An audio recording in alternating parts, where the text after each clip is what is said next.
લેક્ચરમાં 2 એમસીક્યુ કર્યા છે ખાલી. આજે ત્રીજો એમસીક્યુ તમારામાંથી વાંચો. હંગામી મૂડી પ્રથામાં ભાગીદારના ભાગનો નફો કયા ખાતે કઈ બાજુ લખાય? ભાઈ ક્વેશ્ચન બોલું છું, ધ્યાનથી સમજજો. આ બધા તમે લોકો જે બોલ્યા, હંગામી મૂડી પ્રથામાં ભાગીદારનો નફો કઈ બાજુ લખાય એવું આપણને કહે છે. હવે ચાલો, આ હંગામી તો કંઈક નવું નામ આવ્યું. કોણ ખબર છે હંગામી એટલે શું? અસ્થિર મૂડી ખાતું. અસ્થિર મૂડી ખાતું. લ્યો, આ તો આપણે શીખેલા છીએ, સ્થિર મૂડી ખાતાની પદ્ધતિ ને અસ્થિર મૂડી ખાતાની પદ્ધતિ. આ બાજુ ગયા વખતે જે દોર્યું હતું એ સ્થિર મૂડી ખાતું હતું. આ બાજુ એક જ ખાતું બનાવ્યું હતું, એને અસ્થિર મૂડી ખાતું કહેવાય. હવે અસ્થિર મૂડી ખાતાની અંદર એક જ ખાતું બને છે. મૂડી ખાતા સિવાય કશું બનતું નથી. તો મૂડી ખાતામાં જાય ને જે જવું હોય. સ્થિર મૂડી ખાતું હોય તો ચાલુ ખાતામાં કંઈક જાય. અહીં તો અસ્થિર મૂડી ખાતું એટલે અહીંયા હતું એ હંગામી મૂડી ખાતું.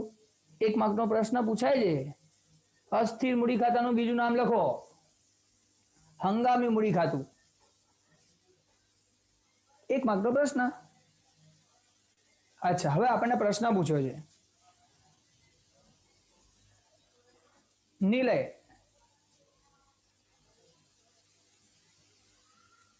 Yes sir. પ્રશ્ન શું કહે છે? શું નોંધવાનું છે?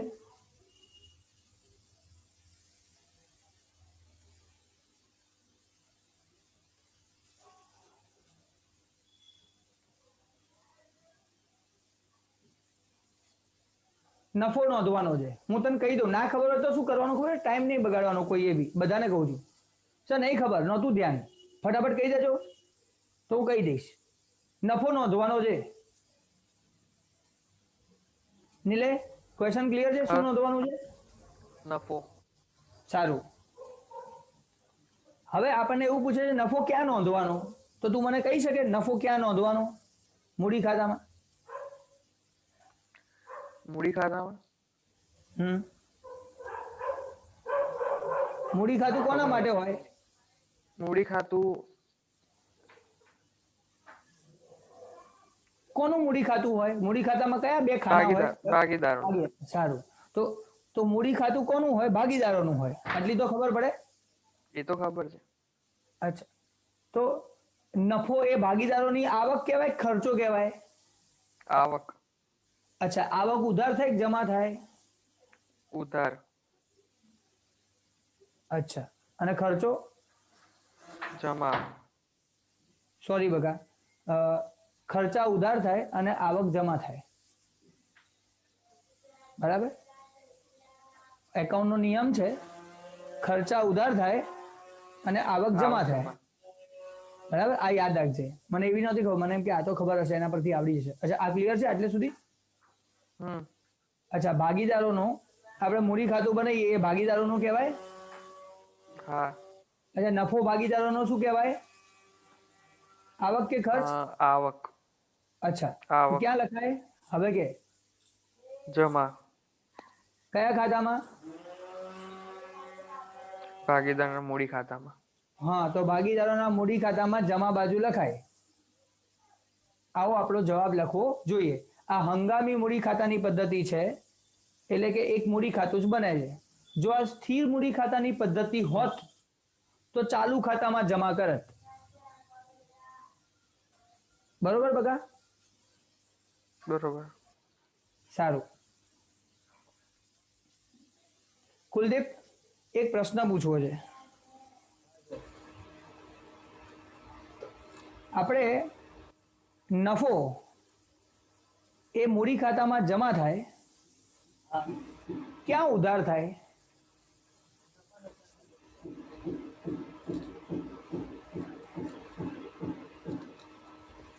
ઉધાર ક્યાં થાય? નફા નુકસાન ફાળવણી ખાતામાં ઉધાર થાય. નફા નુકસાન ફાળવણી ખાતામાં ઉધાર થાય, ત્યાંથી નફા નુકસાન ફાળવણી ખાતામાંથી મૂડી ખાતામાં જમા બાજુ લખાય. ઓકે, સારું. ચલો પછી ત્રીજો એમસીક્યુ પત્યો હા આપણો. ચલો ચોથો એમસીક્યુ વાંચો, કોઈ જવાબ બી આપવાનો છે. જો સ્થિર મૂડી ખાતાની પદ્ધતિ હોય તો ઉપાડ ખાતું બંધ કરી વર્ષના અંતે કયા ખાતે લઈ જવામાં આવે છે? ભાઈ સ્થિર મૂડી ખાતાની પદ્ધતિ છે. સ્થિર મૂડી ખાતું એટલે મૂડી ખાતું બી બને, ચાલુ ખાતું બી બને. તો ઉપાડ ખાતું ક્યાં લખાય? રોશની જવાબ આપ. હા સર. ઉપાડ ક્યાં લખાય સ્થિર મૂડી ખાતા પદ્ધતિમાં? ઉધાર બાજુ. કોની? કયા ખાતાની? ચાલુ ખાતા. Very good. ભાઈ સ્થિર મૂડી ખાતાની પદ્ધતિ હોય એટલે મૂડી ખાતું પણ બનતું હતું, અહીંયા લખ્યું હતું ગયા વખતે, અને ચાલુ ખાતું બી બનતું હતું. તો અસર ચાલુ ખાતામાં અપાય, ઉધાર બાજુ. ગયા વખતનો જો લેક્ચર જોઈને સમજીને આવ્યા હો ને તો આજે આ બધી વસ્તુ એકદમ સરળ લાગે. ગયા વખતે 2 જ એમસીક્યુ થયા આખા લેક્ચરમાં, અત્યારે થોડીક જ વારમાં 2 એમસીક્યુ થઈ ગયા. ચલો વેરી ગુડ રોશની. ત્રીજો એમસીક્યુ વાંચો. અરે ત્રીજો એટલે 5મો. ભાગીદારના ચાલુ ખાતાની ઉધાર બાકીનું વ્યાજ પેઢી માટે શું ગણાય? હવે ખાસ જોરદાર વસ્તુ આવી. ચાલુ ખાતાની ઉધાર બાકીનું વ્યાજ પેઢી માટે શું ગણાય? ભાગીદાર માટે શું ગણાય નહીં, પેઢી માટે શું ગણાય એવું આપણને કહે છે. કોણ સમજાવશે? નામ બોલો.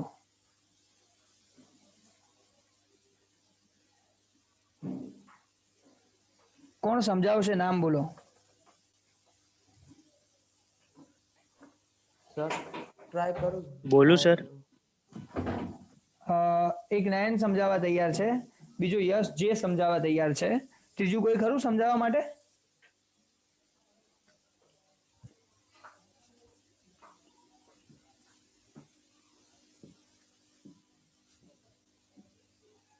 ચાલુ ખાતું અહીંયા હતું એટલે ગયા વખતે હું અહીંયા જ ચાલુ ખાતું બનાવી દઉં છું.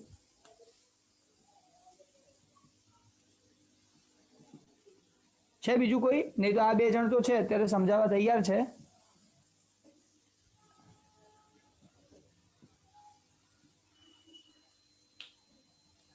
પહેલો ટ્રાય યશને કરવા દઉં છું, બીજો ટ્રાય નયન કરશે. બોલ યશ. સર હું થોડું આમ સાદી રીતે સમજાયો પણ હા ડાયરેક્ટ સાદું જ નહીં, જોઈએ. એટલે સાદું. એ ખાતા વાળું નહીં સર. આ રીતના હા, ખાતામાં લખાય નહીં ફાવો, હું ડાયરેક્ટ જ બોલું. બોલ. આપણા ભાગીદારના ચાલુ ખાતાની ઉધાર બાકીનું વ્યાજ કીધેલું છે. આપણે ઉધાર બાજુ તો એકલા ખર્ચા જ લખવાના હોય. હવે જેના ભાગમાં જે ખર્ચો આવેલો હોય ને તો એરો ખર્ચો આપણે પેઢીને તો ચૂકવવો જ પડે ને, એના માટે સર. એટલે પેઢી માટે તે આવક કહેવાય. અચ્છા, પેઢી માટે આવક કહેવાય. સારું. નયન તારે કેવી રીતે સમજાવવું છે? આ રીતે જ સર, એટલે ભાગીદાર વ્યાજ ચૂકવો પેઢી જોડેથી લોન લીધી હોય એટલે એટલે લોન પેઢી આ લોન ક્યાં છે? આ લોન એટલે નથી. ના એટલે વ્યાજ. હા જો અહીંયા જો હવે તમે બંને ધ્યાન આપો અને બીજા બધા બી ધ્યાન આપો. પહેલા તો ઉધાર બાકી કઈ બાજુ હોય? ચાલુ ખાતાની ઉધાર બાકી આગળ આવ્યા કઈ બાજુ હોય?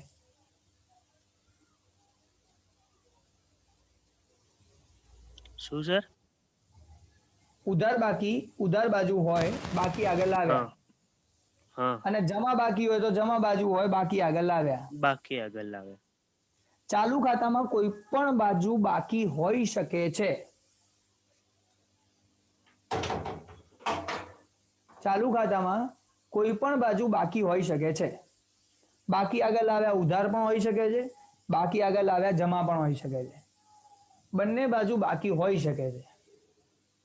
આ ચાલુ ખાતાની બાકીની વાત થઈ. હવે જો વ્યાજ લખવાનું હોય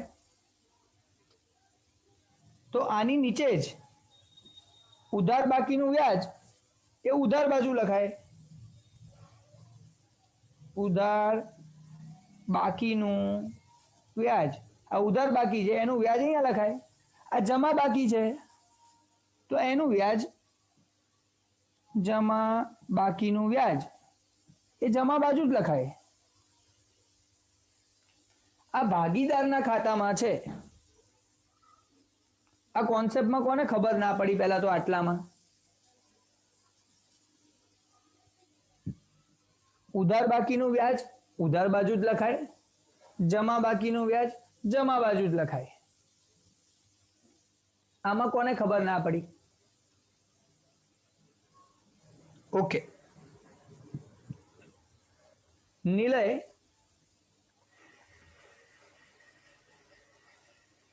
યસ સર. આ ઉધાર બાજુ ખર્ચ હોય કે આવક હોય? એ બાજુ ખર્ચ હોય. અને સોરી, જમા આવક. બાજુ? બરાબર બોલે છે ભાઈ. ખર્ચો ઉધાર, આવક ખર્ચો જમા. હોય. બરાબર બોલે છે ભાઈ. પાછું ચેન્જ કરી દે છે. એટલા માટે મેં તને પૂછ્યું કારણ કે પહેલા શરૂઆતમાં તને શીખવાડ્યું. ચલ, હવે ફરીથી પ્રશ્ન પૂછું છું, ખર્ચ હોય. સમજીને જવાબ આપ. હા, ઉધાર બાજુ ખર્ચ હોય અને જમા બાજુ આવક. અચ્છા, આ ખર્ચો કોનો છે? એ ખર્ચો પેઢીનો હોય. ચાલુ ખાતું છે. ભાગીદારોનો છે. ભાગીદારોનો છે. આ ખર્ચો ચાલુ ખાતું છે, મૂડી ખાતું છે, તો એ ભાગીદારોનું છે. તો આ ભાગીદારોનો ખર્ચો છે. એટલે ઉધાર બાકીનું વ્યાજ એ ભાગીદારોનો ખર્ચો છે. ખર્ચો. આ જમા બાકીનું વ્યાજ એ ભાગીદારોની આવક. આવક છે. આપણને પ્રશ્નમાં શું પૂછ્યું છે? કોના માટે પૂછ્યું છે? ભાગીદાર માટે પૂછ્યું છે? પેઢી માટે. પેઢી માટે પૂછ્યું છે. તો ભાગીદારનો ખર્ચ કહેવાય. તો પેઢી માટે આવક. સિમ્પલ. અને અહીંયા આ જમા બાકીનું વ્યાજ ભાગીદાર માટે આવક કહેવાય, તો પેઢી માટે દેવું. ખર્ચ કહેવાય. અને એ ક્યાં લખાય કુલદીપ?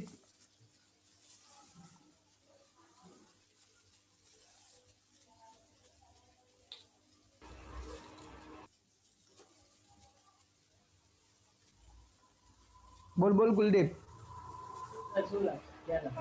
આ વ્યાજ ક્યાં લખાય? આ વ્યાજ, આ વ્યાજ.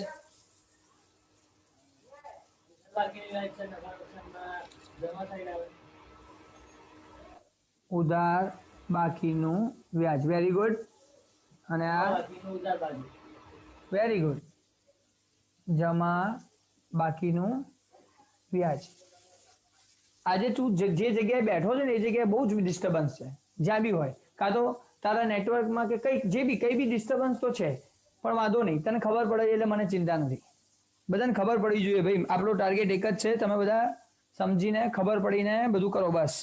આપણો બીજો કોઈ ટાર્ગેટ નહીં. ચલો, કોને ખબર ના પડી આની અંદર? પેઢી માટે ઉધાર બાકીનું વ્યાજ આવક છે, જમા બાજુ. પેઢી માટે જમા બાકીનું વ્યાજ ખર્ચો છે, એટલે ઉધાર બાજુ. આ પેઢી છે અને આ ભાગીદાર માટે છે. નિયમ સરખો જ હોય. ખર્ચ ઉધાર, આવક જમા. કોના માટે છે એ મહત્વનું છે. ચલો આગળ. એના પછીનો પ્રશ્ન. ભાગીદારના ઉપાડ પરનું વ્યાજ એ ભાગીદાર માટે શું કહેવાય?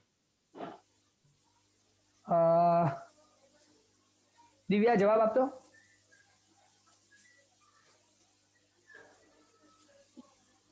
ખર્ચ કહેવાય. ભાગીદાર માટે શું કહેવાય? ખર્ચ. કેમ ખર્ચ? સમજાવો તો. કારણ કે ભાગીદારે પહેલા તો ઉપાડ કર્યું, એટલે બીજાથી પૈસા લીધા અને ઉપાડ કર્યું, અને એના પર એને વ્યાજ પણ ચૂકવવાનું છે. તો ઉપાડ પ્લસ એનું વ્યાજ એટલે ખર્ચ કહેવાય. સારું. એ ઉપાડ કોની પાસેથી લે? બીજા પાસેથી. એટલે બીજા એટલે કોઈ પેઢી પાસેથી.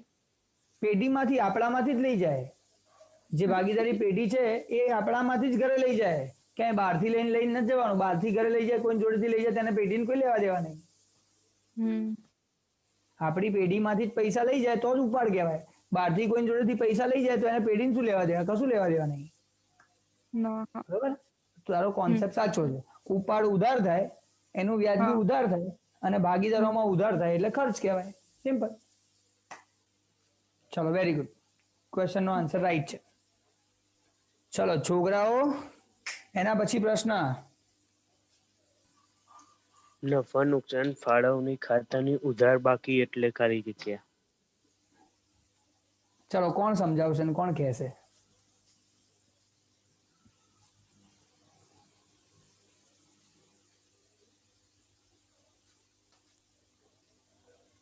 બોલ બોલ. તો નફા નુકસાન ફાળવણી ખાતાની ઉધાર બાજુ પેઢીના ખર્ચા આવે અને નફા જમા નુકસાન બાજુ આવે. ફાળવણી ખાતા નફા નુકસાન ફાળવણીમાં ઉધાર બાજુ પેઢીના ખર્ચા આવે, બરાબર છે. અને જમા બાજુ આવક આવે. જમા બાજુ આવક આવે. ઉધાર બાકી એટલે ખર્ચા આવક કરતા ખર્ચા વધુ હોય. બરાબર છે. ઉધાર બાકી એટલે ખર્ચાઓ. તો એ જમા બાજુ આવે તો વહેંચણી પાત્ર ખોટ આવે.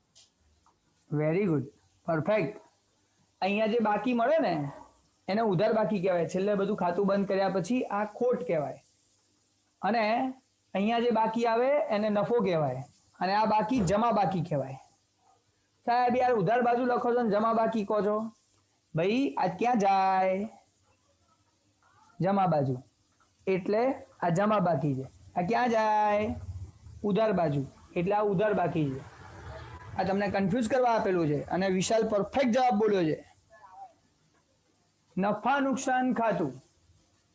અને એક વાત કહું, ઉધાર બાજુ બધું ખર્ચા નુકસાન જ ને ખર્ચા ને નુકસાન ની બાકી એટલે ઉધાર બાકી નુકસાન.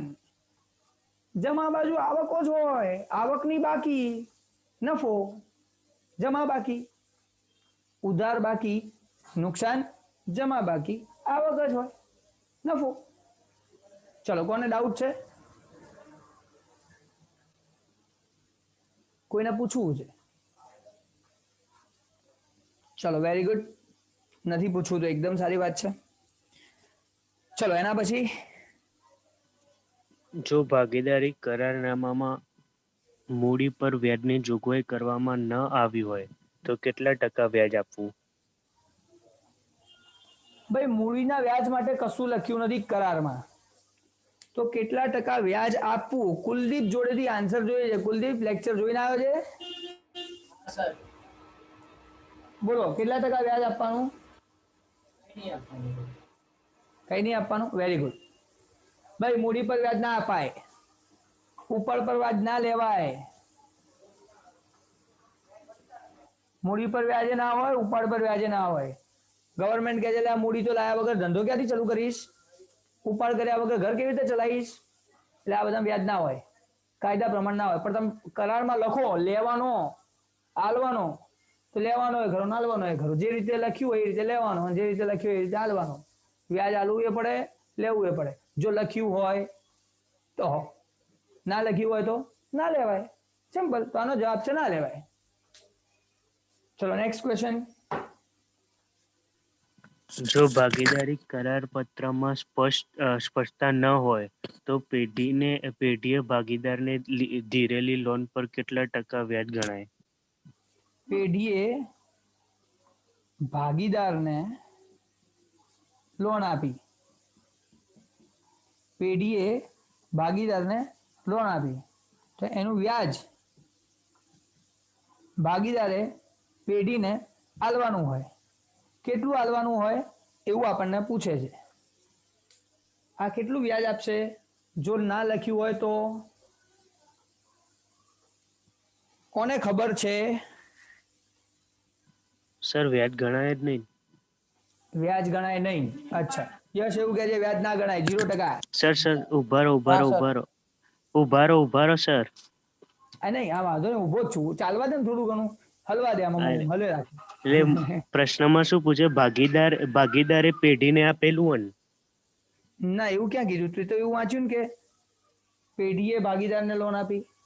હવે પેઢીએ ભાગીદારને આપી તો ના ગણાય. ના ગણાય. ભાગીદારે જો પેઢીને આપેલી હોય તો વ્યાજ ગણાય. એ પ્રશ્ન જો ને, પ્રશ્નમાં તું વાંચે છે, તું બોલ, સમજાય તો શું કહે છે? એ પેઢીએ ભાગીદારને ધીરેલ લોન પર કેટલા ટકા વ્યાજ ગણાય? તો એ એટલે વ્યાજ જ ના પેઢીએ ગણાય. ભાગીદારને ભાગીદારને દીધેલ લોન લોન ના ગણાય. હા ના ગણાય. અચ્છા, બીજો કોઈએ કઈ આન્સર આપવો છે?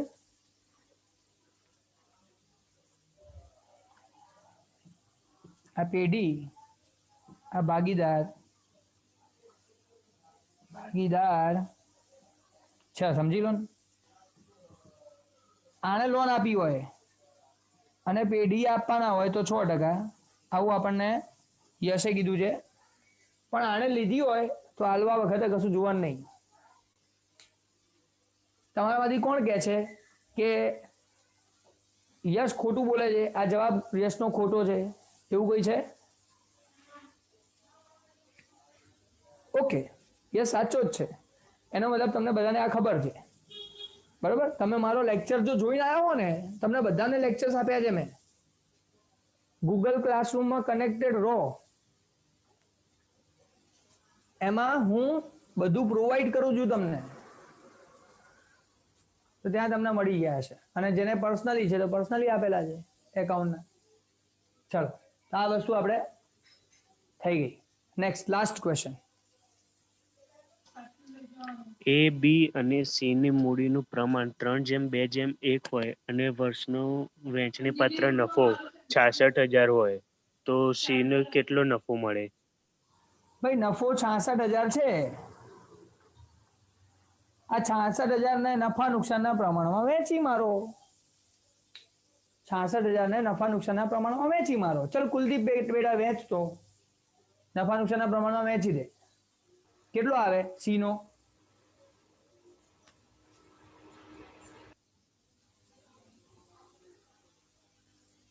સી નો જવાબ જોઈએ છે કુલદીપ.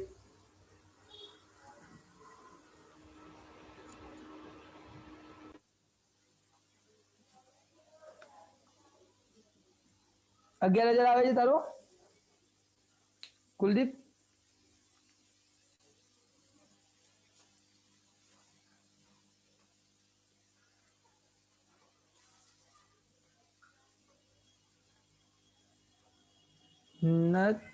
નથ આવડતું. ઓકે, નથી આવડતું. Okay okay okay okay okay, નથી આવડતું.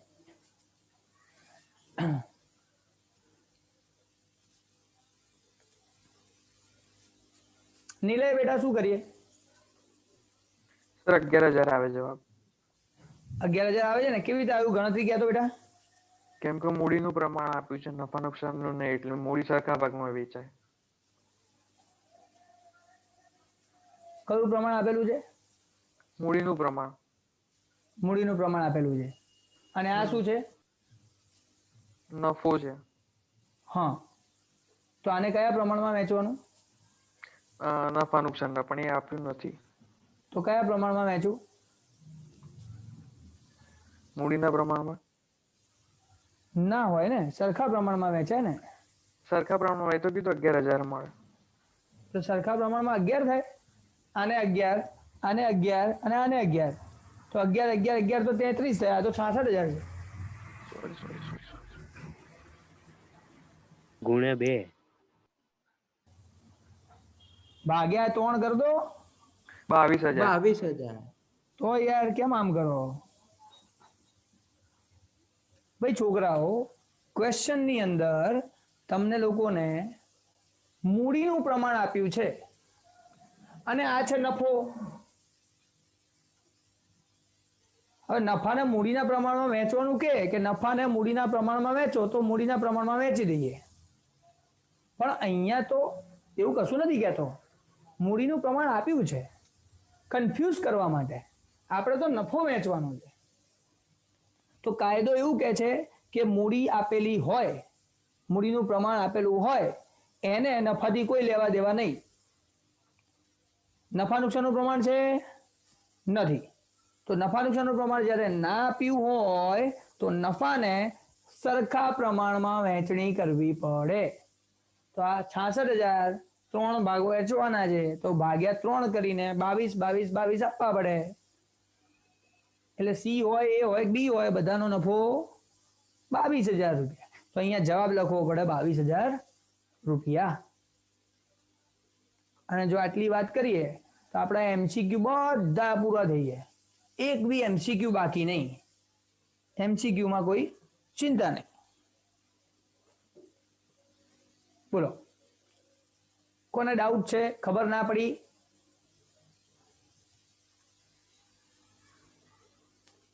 કુલદીપ નીચે લખી નાખ, ખબર પડી ગઈ કે ના પડી? હા સર. ઓકે, સંભળાઈ ગયું.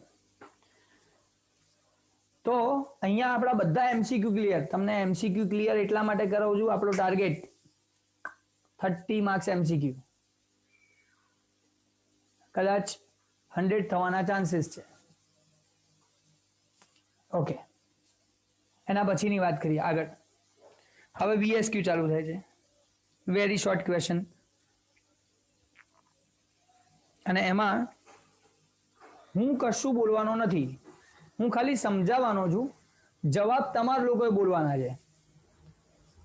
ચોપડીમાંથી શોધ્યું હોય તો ચોપડીમાંથી બોલવાનું, ગાઈડમાંથી લખ્યું હોય તો ગાઈડમાંથી બોલો, મને કોઈ ચિંતા નથી. પહેલા મોઢે બોલવાનો ટ્રાય કરો, મોઢે ના આવડે તો ચોપડીમાંથી વાંચીને બોલો, પણ બોલવાનું છે ખરું એ ફિક્સ, પણ બોલવાનું છે એ ફિક્સ. બરોબર? જોઈને તો જોઈને, અને વાંચીને તો એટલે જાતે લખ્યું હોય તો જાતે, ચોપડી હોય ગાઈડ હોય જ્યાંથી બોલવું હોય બોલો, પણ એક વખત બોલવાનું છે. 1 માર્કના પ્રશ્નોને બોલવાના છે. ચલો, સ્વેચ્છાએ કોણ જવાબ સાથે બોલશે? યશને અત્યારે થોડું આરામ આપીએ. ક્વેશ્ચન બી બોલવાનો છે, આન્સર બી બોલવાનો છે સ્વેચ્છાએ, અને પછી હું સમજાવી દઈશ. હા, 1 મિનિટ, કુલદીપ બોલવા માંગે છે, પછી નયન તું બોલજે. પહેલો પ્રશ્ન કુલદીપ. ભાગીદાર એટલે શું? જવાબ સર, ભાગીદાર એટલે એવી વ્યક્તિ જે ભાગીદારી માટે એકઠા થયા હોય તેને ભાગીદાર કહે છે. બરાબર છે, હવે બંધ કરી દે. હા, વેરી ગુડ. ભાઈ, ભાગીદાર એટલે શું? તો ભાગીદાર વ્યક્તિ છે જે ભાગીદારીમાં ભેગા થયા હોય. ભાગીદારી માટે ભેગા થયેલી વ્યક્તિઓ એ ભાગીદાર કહેવાય. સિમ્પલ, એકદમ ટૂંકો ને ટચ જવાબ. 1 માર્ક તમારો. હવે તમને MCQ પૂછાય તો એમાં વચ્ચે ખાલી જગ્યા કરી નાખી હોય, આને ખાલી જગ્યા કહેવાય. જે ભાગીદારી માટે ભેગા થયા હોય એને ખાલી જગ્યા કહેવાય. તો નીચે 4 ઓપ્શન, ભાગીદાર કહેવાય. સિમ્પલ છે, કોને ખબર નથી પડતી? ઓકે, નયન બોલ બેગા બીજું. ભાગીદારી પેઢીમાં ઓછામાં ઓછા કેટલા અને વધુમાં વધુ કેટલા ભાગીદાર જોડાય છે? ભાઈ, ઓછામાં ઓછા ભાગીદાર કેટલા ને વધુમાં વધુ કેટલા? બોલો. ઓછામાં ઓછા 2 અને વધુમાં વધુ 50. ભાઈ, ભાગીદારી પેઢીમાં ઓછામાં ઓછા 2 હોય અને વધુમાં વધુ 50 લોકો હોય. 50 થી ઉપર જાય તો શું થાય? બોલું? ભાગીદારી ના કહેવાય, કર્મચારીઓ બની જાય પછી. કંપની કહેવાય. કંપની કહેવાય. પછી કંપની બનાવવી પડે. જો 50 થી ઉપર જાય તો કંપની બનાવવી પડે, અને 50 સુધીમાં ભાગીદારી પેઢી બનાવી શકાય. અચ્છા, મારે કંપની ના બનાવવી હોય અને 50 થી ઉપર મેમ્બર રાખવા હોય, સભ્યો રાખવા હોય, તો બીજું કોઈ ઓપ્શન છે કંપની સિવાય? Unlimited members. બોલો. એ પતી ગઈ, એટલે એકચ્યુઅલી એ છે ને હવે નીકળી ગયું છે, એટલે એનો તો સહારો નહીં લઈ શકાય. બીજું કોઈ ઓપ્શન? બાકીને ગુપ્તમાં લઈ લેવાના. એ ગુપ્ત ગુપ્ત નહીં, અહીંયા થોડી ઓલી વાત તો ગુપ્તમાં અંદર ખાને લીગલની જ વાત છે. એના માટેનું એક સંસ્થા બનાવી શકાય, સહકારી મંડળીઓ. સહકારી મંડળીમાં તમે જેટલા ઈચ્છો ને એટલા સભ્યો લાવી શકો, પણ એ કંપની નથી. પણ છતાં સહકારી મંડળી જે છે એમાં સભ્યો જેટલા બનાવવા હોય બનાવી શકાય. તમે 11માં ભણ્યા છો, BA ચેપ્ટરમાં, BA ના ચેપ્ટર્સમાં ભણ્યા છો બધું, ધંધાના સ્વરૂપોમાં. અને મારી ઈચ્છા હતી કે જે લોકો મારી જોડે BA ભણે છે, ના તમારામાંથી તો કોઈ નથી, ખાલી વિશાલ છે, એ વિશાલ જોડેથી આશા હતી કે વિશાલ કંઈક જવાબ આપશે. વિશાલ, કેમ યાદ ના આવ્યું કા? શું સર? સહકારી મંડળી યાદ ના આવ્યું? અરે હા, તું 11માં નહોતો ભણતો નહીં, પણ સોરી 11માં તમે લોકો થોડી છો, 12માં આવું આવતું નથી. સોરી, આ 11માની વાત છે. ઓકે, હા, ચલો કઈ નહીં, વેરી ગુડ. ઓછામાં ઓછા 2, વધુમાં વધુ 50. પત્યું. ત્રીજો જવાબ કોણ બોલશે? બધાએ બોલવાનું છે ભાઈ. બોલું. જોઈને કહું તો આવડવું જોઈએ ને. હા વિશાલ બોલ. ભાગીદારી કરારનામું એ પેઢીનું શું ગણશે? અને જવાબ, ભાઈ, ભાગીદારી એક મિનિટ. ભાગીદારી કરારનામું છે, ભાગીદારો વચ્ચે નક્કી થયું છે કે આવું કરવું આવું ના કરવું. એ પેઢી માટે શું છે? તો જવાબ આપે છે. બોલ. ભાગીદારી કરારનામું એ ભાગીદારી પેઢીનું વહીવટી બંધારણ. વહીવટી બંધારણ છે.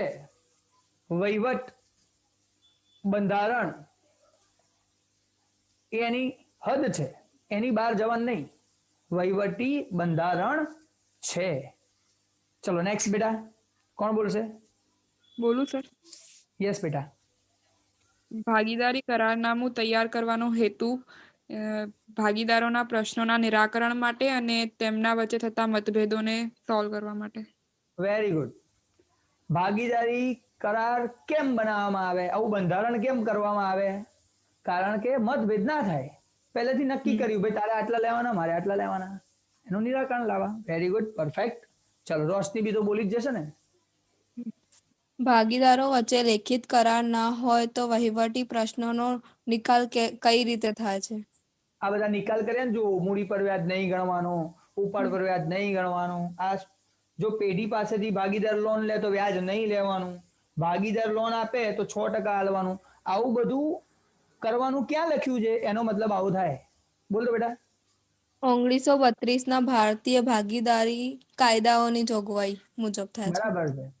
1932 ભારતીય ભાગીદારી કાયદા પ્રમાણે આપણે આ બધું નક્કી થાય. જો લેખિત કરાર ના હોય, આપણે ઓરલ નક્કી કરીને પછી ઝઘડો થાય તો ગવર્મેન્ટ શું કે, ભાઈ આઈ જા, કાયદામાં આટલું લખ્યું છે, આટલું મળશે, આટલું નહીં મળે, ચાલ જતો રહે. કારણ કે સાબિત જ ના કરી શકે ને લેખિતમાં ના હોય તો. Simple. Very good, very good. ચલો બીજું કોઈ?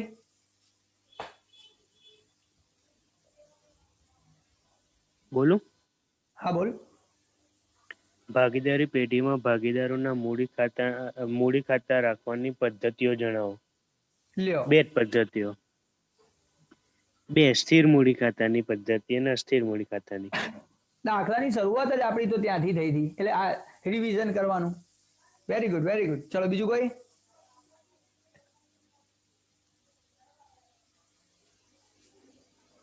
કેમ જોઈને બી નહીં? હા વેરી ગુડ, બોલો. સ્થિર મૂડી પ્રથામાં ભાગીદારનો નફો કયા ખાતે જમા કરવામાં આવે છે? સ્થિર મૂડી ખાતામાં, એટલે પહેલા તો મગજમાં લાઈટ થવી જોઈએ. સ્થિર મૂડી ખાતું 2 ખાતા બને, મૂડી ખાતું ચાલુ ખાતું. નફો ક્યાં જમા થાય? હા બોલ હવે. ચાલુ ખાતે જમા. સિમ્પલ, ચાલુ ખાતે જમા થાય. અસ્થિર હતો આ બાજુ દોરીશું, એક જ મૂડી ખાતે જમા થાય. શીખી ગયા? ચલો પછી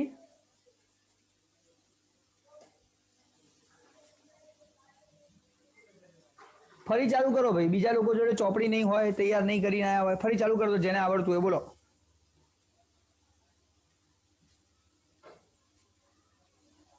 બોલું સર? બોલ બેટા.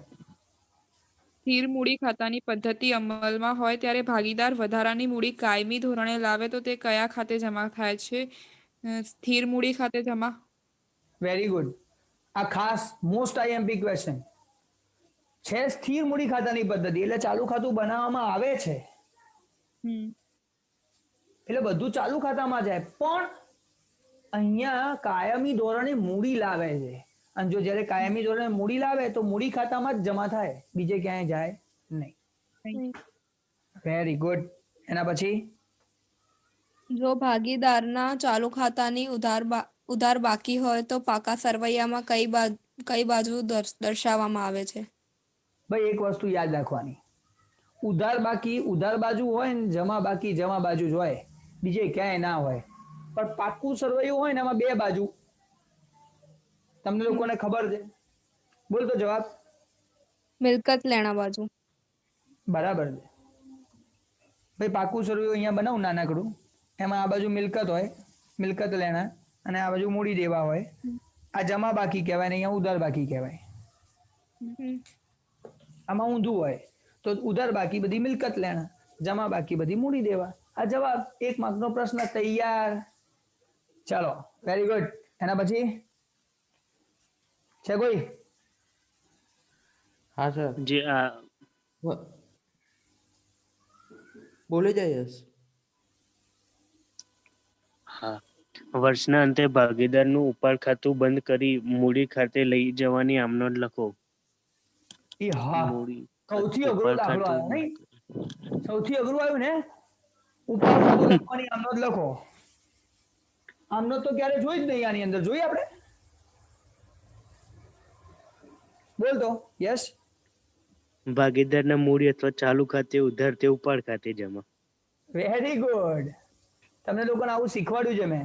જો મૂડી અને ચાલુ ખાતે, મૂડી અથવા ચાલુ ખાતે ઉધાર, આ ભાગીદારનો A B છે, તો મૂડી અથવા ચાલુ ખાતે ઉધાર તે ઉપાડ ખાતે જમા. ખાતા પરથી જ આપણે આમનો જ લખી શકીએ. કેમ ના આવડે? આપણે બધા હોશિયાર છીએ. આવડે જ. અહીંયા ઉપાડ લખીએ તો ખબર જ છે. મૂડી હોય મૂડીમાં લખીએ ને ચાલુ હોય ચાલુમાં લખીએ. તો ઉધાર વાળું ચાલુ જમા મૂડી કરી દેવાનું સર. અને હા, જમા વાળું simple. ઉધાર.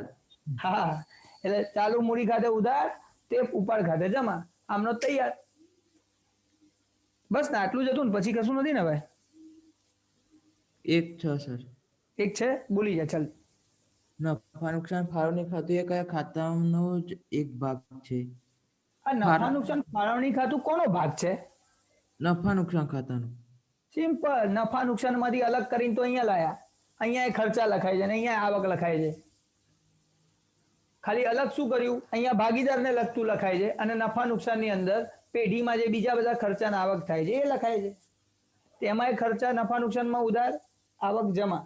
નફા નુકસાન ફાળવણીમાં ખર્ચા ઉધાર, આવક જમા. પણ એને બે ભાગ કેમ કર્યા? આ ભાગીદારના છે અને ઓલું ભાગીદાર વગરના છે, બીજા બધા પેઢીના છે.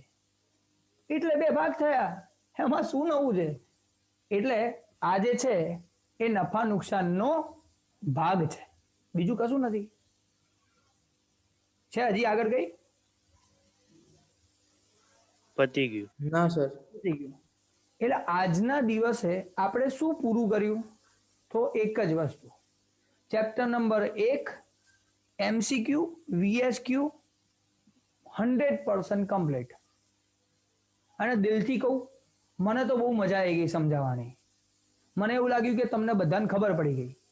પણ કદાચ એવું હોય કે કોઈને ખબર ના પડી હોય તો આ લેક્ચર તમને મળી જશે. જુઓ, મજા લો, શીખી લો